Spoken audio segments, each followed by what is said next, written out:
Hi, this is Kelly Davis, your host of the Untold Miracles podcast. And today I'm so excited for our guest. He is a top-ranked quarterback in the NFL, a three-time Pro Bowler, a husband, a father of four, and he's a philanthropist who loves helping kids through his foundation. Derek Carr, welcome to the podcast. No, thank you so much for having me, Kelly.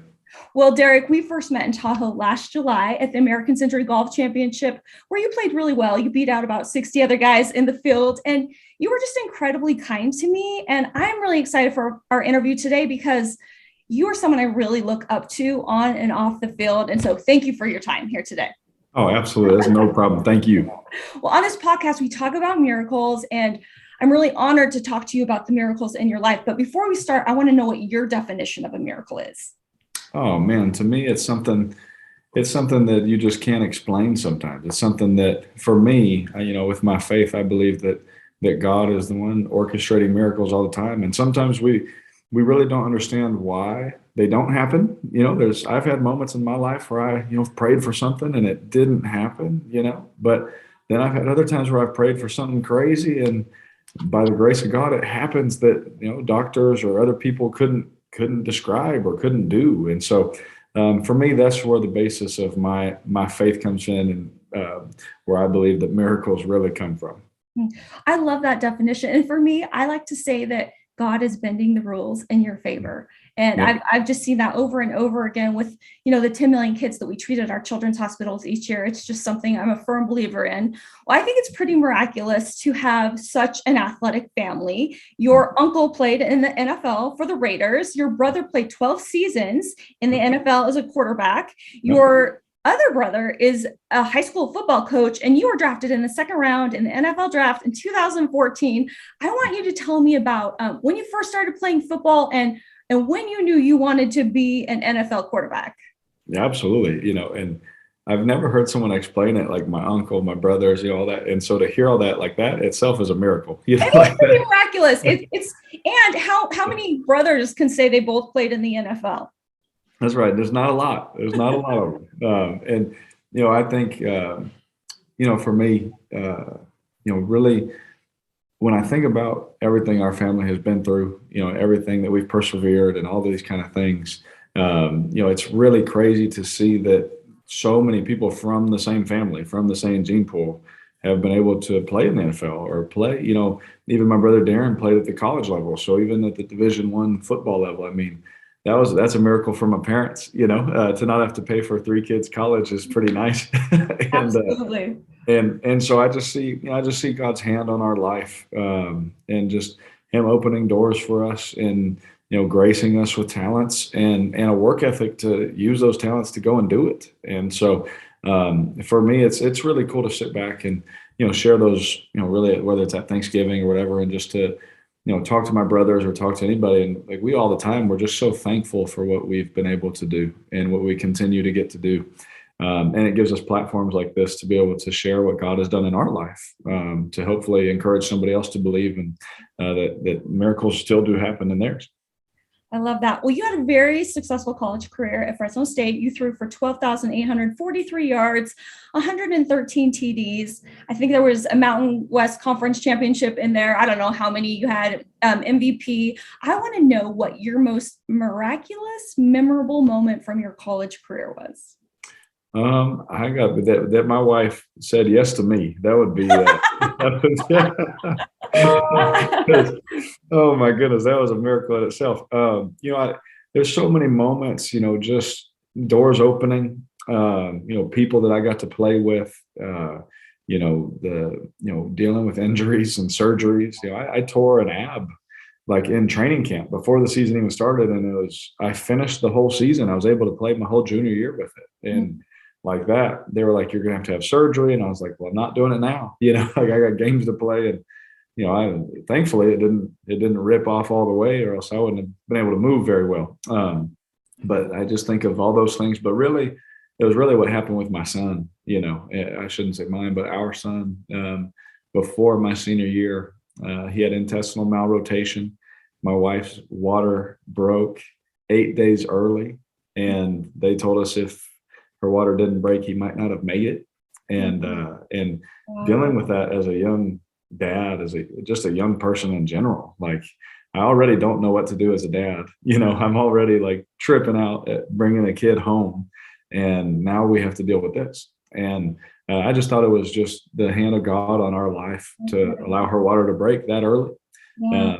And for them to figure out what was wrong. He ended up having 3 surgeries, and now he just has this cool scar over his belly that he gets to show people, and he can do everything. He's fine. He's never had a problem since. And so I understand that, some people don't get the same result. When we were in the children's hospital, people were leaving the NICU, with different responses than we were.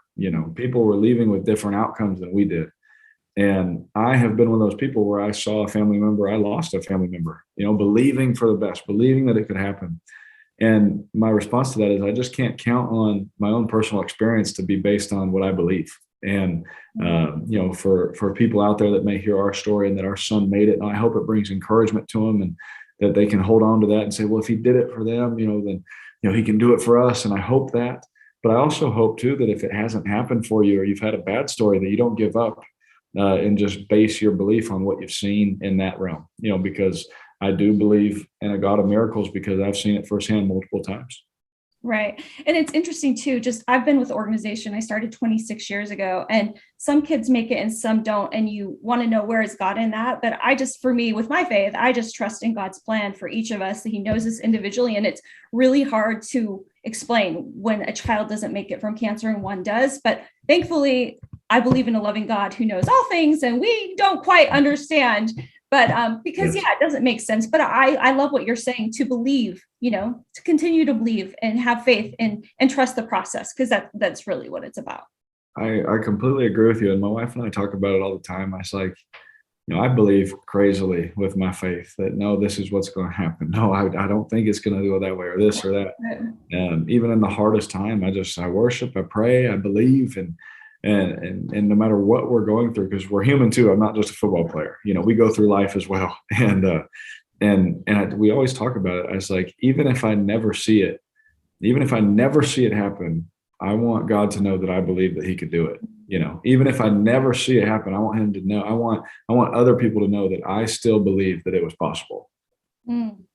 Wow. Wow. I love that. Thank you for sharing that. Well, Dallas is healthy today. He spent 23 days in the NICU. I want you to share what that experience was like at Valley Children's. What did you experience with the nurses and doctors and the care team that were taking care of your son? Valley Children's, now we have a partnership with them, and it's really cool for us because we were there firsthand. Our child was in their care, and what we saw, with the doctors, they were so amazing. The nurses, the way, I didn't care how they treated me, is more how they treated my wife and how they treated, our son, and, the way they took care of our family every single day. Like they cared for our child like he was their own. It wasn't just business. It wasn't just, okay, here's another one in the bed. Like it takes special people to do what they were doing and to take care of our son, and not just to take care of him, but with the quality of work there was being done, and it really was, for me, it was nice to see, because as a dad, like, you'll do anything for your child, and to see doctors and nurses feel the same way about your child, like, that fired me up, because some people, you never know, they're human too. They may have a bad day, or they may have this. And I never saw any of that. Maybe they were all just having good days, who knows? But I just never saw that when it came to, the care of our child. Well, I know that you have had experience with your child, but then also your brother, Derek, has 3 children with diabetes, I think type 1, and I think your brother has it as well, right? Yeah, he does. Yes. So Yeah. Can you share a little bit, like, what their life has been like with the Children's Hospital and how they've impacted them? Well, I know they don't sleep much, I know there's a lot of checking fingers in the middle of the night. I honestly don't know the last time, my sister-in-law has slept through the night. I don't know the last time she's been able to get to do that, because, with David, my oldest brother, having type 1 and 3 of their children having it, one has now moved out of the house and he's doing great, and handling that. But there's still, for parents, I couldn't imagine how they feel, and the fear, like, of that, and all those kind of things. And they're rock stars. And I give a lot of credit to, Valley Children's and the Children's Hospital, that how they've taught them to be able to manage it, how they've taught them, in their diet. My brother, like, I never have seen him give himself a shot after he eats. He's gotten his diet down so well, to where he knows where his levels are. He knows what foods do to him and what different food groups do to him. And it's been really cool for me to see. And it's actually helped me. We've had high blood pressure and heart things in our family and all this kind of stuff. And we're like, well, we don't want to deal with that, and what are some ways that I can be better at eating, or I can teach my children, or these kind of things. And we've learned a lot at Valley Children's, and my brother David, he's lived it out. He showed us, like, if you really do this, blood pressure starts coming down, all this kind of stuff. And so for me, even as an athlete, him going through all that has made me a better athlete, because I'm now eating things a different way and at different timings. And it's really cool. I want to know a little bit about your foundation. You say you lead with faith, family, and then football. Can you tell me a little bit about some kids that you've helped and why it's so important to you outside of just, giving back? Yeah, absolutely. I mean, well, first is, in the ministry, we started my ministry, and, being able to pour into them spiritually, really teaching people who they are, whose they are, and they're not just, a product of what they do. That's not who they really are. I'm not just a football player. I'm way more than that. That's just my job. And, getting people to understand that there's a foundation there. And then also there, my wife and I, we did a scholarship at Fresno State for, someone who worked their tail off in high school, could qualify to get in at Fresno State, but they couldn't afford it. And we're like, man, like someone like that deserves a chance, and, now they've gone on and graduated, and, and things like that. So it's just, we're always trying to use what we believe the Lord has given us and steward it the right way. We've been through some life experiences that I try and share with people in my ministry. I have, been blessed to play a sport that people like to watch and buy jerseys. So then we can use that money to help people all the way in Haiti, and all the way in, the Dominican, and even here in Las Vegas, and in Fresno, giving people a chance to go to college and things like that. So it's been really cool for us to see the blessings and the miracles we've been through, now impacting other people's lives. Is really cool. I love that. Well, I want to talk about football just for a minute. You started as a rookie, which I think is pretty miraculous, like in the NFL, and you had an amazing preseason game against the Seahawks. Anyway, I loved reading about that game. And last year you led your team to the playoffs, but you also had a really challenging year. The team faced some huge challenges. And I just want you to tell me, like, as the leader of your team, what you did to unify the team through those really rough waters, because that from the outside looking in, it was just one thing after another, and you guys brilliantly faced it and then even went to the playoffs. Yeah, it was something that haven't, getting an interim coach and still making the playoffs, something that hasn't been done in, I don't know, 60 years. And it starts, I don't think it starts like when the adversity hits. It starts before that. It starts, for me, relational. If I know you and you know me, and I know what makes you tick, and I know also what sets you off, and then I know that when we go through this, I know what I need to say to some people. I don't think that I can say the same thing to, a 22-year-old guy that I could say to my, 34-year-old teammate. I think that conversation and that leadership is different. And so I think it begins as relational. And then when all this adversity hits, we just kept saying, we literally have a choice to give up and give in, and everyone would understand, or we can do something that is special, or we can do something that no one believes that we can do. And the only way to do that is together. If you're mad at the defense, or you're mad at the offense, or you don't like that coach, or that, all those little, talking behind people's back in the locker room, if we begin to be that team, it's going to end up, we're going to be going home early, but if we want to be someone that makes it to the playoffs and tries to make a run at it, then we have to do it together. And so it was really this cool moment where if we screwed up, the defense, we got your back, don't worry about it. If they screwed up, I'd be like, hey, don't worry, we're going to go score right now and get you the lead again. And it was this amazing, it was the perfect example of team, and our coach that year, Rich Bisaccia, he always told us, there's the star of the team is the team. There's no star on this team. It's the team. Love that. Ooh, that's really good. And I'm going to use that forever. I think that in business and, hospitals and football and anything, if everyone in that building knows that the star of the team is the team, then that's the only thing that matters. Oh gosh, thanks for sharing that. Well, We only have a couple more minutes. So do you mind if I ask you some quick fire questions? No problem. Okay. So I want to know 3 words to describe yourself, but I did reach out to a mutual friend, Tim Brown, and I asked him 3 words to describe you. And I'm just curious what you think he might have said. Oh man, I don't know. Hopefully, for me, it'd be faithful, hardworking, if that counts as one word, and I would say determined. That would be me. Yeah, you guys kind of nailed that. His 3 words were man of God. so, Wow. so anyway, I just thought that was really cool. Wow. Okay. You have some cool tattoos. One is Jeremiah 29:11, and there's a Christogram. If you were to get another tattoo, what would it be? Yeah. So I got my ring. So my wife likes this one. That's her favorite. Okay. And I got this one. I got, this one, and Yeah. I got one on my leg. And so like now she's like, you're running out of spots to hide them. She wants them to be hidden, when I wear a shirt or something. I was like, honestly, I've always wanted one right here on my neck, but there's no chance she's ever going to let me do that. So we'll see. We'll see. Okay. Biggest mentor in your life and why? Probably Maddie Montgomery. He's someone that, obviously just someone outside of my family. But Maddie Montgomery, he's my mentor, spiritual mentor. He's poured into my life. He cares more about me than he, as a person, as a husband, as a dad, than he does about me as a football player. And I think that's pretty cool. Best advice you've ever received? Don't be an idiot is what my brother told me. He wrote it on my backpack. He told me, and I wrote it on my backpack in college. It said DBAI, don't be an idiot. And I kind of carried that, with me wherever I go. Love it. If you could go to lunch with anyone dead or alive, who would it be? Jesus is the obvious answer. Right. After Jesus, just curious. Yes. I think I have so many. Tiger Woods is someone I want to talk to. Kobe Bryant, I would have loved to have dinner with. And probably my grandpa. He passed away way too soon. And I would love to pick his brain now. Love that. Do you have a favorite quote? Favorite quote? I actually do. I have one.